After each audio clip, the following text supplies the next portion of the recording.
क्या आप further studies के लिए अब्रॉड जाना चाहते हैं? तो फिर सोचना कैसा, अपने ख्वाबों को हकीकत में बदलने के लिए एमट्रिक्स ओवरसीज कंसल्टेंट्स पर तशरीफ लाइए। यहाँ का सक्सेस रेशियो 99% है। यूएसए, कनाडा, ऑस्ट्रेलिया, यूके और यूरोप में हमारे क्लाइंट्स स्टडीज के साथ साथ वर्क भी कर रहे हैं और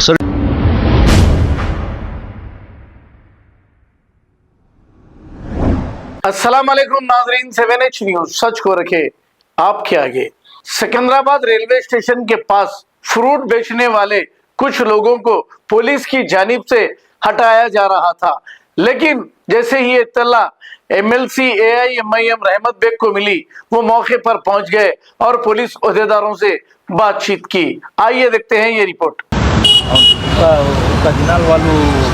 బిజినెస్ చేస్తే 10 మందికి ఖర్చు నుంచి వాళ్ళు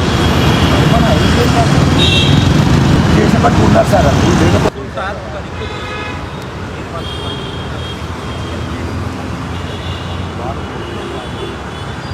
अंदर हटा के लगा दूंगा हटा के फिर अभी चेक करेंगे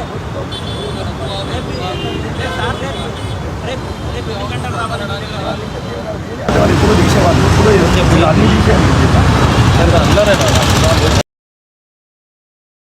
क्या आप फर्दर स्टडीज के लिए अब्रॉड जाना चाहते हैं? तो फिर सोचना कैसा, अपने ख्वाबों को हकीकत में बदलने के लिए एमट्रिक्स ओवरसीज कंसल्टेंट्स पर तशरीफ लाइए। यहाँ का सक्सेस रेशियो 99% है। यूएसए, कनाडा, ऑस्ट्रेलिया, यूके और यूरोप में हमारे क्लाइंट्स स्टडीज के साथ साथ वर्क भी कर रहे हैं और services free profile evaluation, pot listing of universities based in eligibility, application processing, visa mock and guidance, free counselling and admissions and accommodation assistance. हमारा पता मातृश्री अपार्टमेंट अपोजिट जोडियो, बशीरबाग रोड, हैदराबाद। मोबाइल 9581987528। खबर है शहर की, खबर है गाँव की, खबर है सारी दुनिया की। 7H न्यूज पसंद आए तो लाइक कीजिए, शेयर कीजिए और सब्सक्राइब करना ना भूलें। 7H news.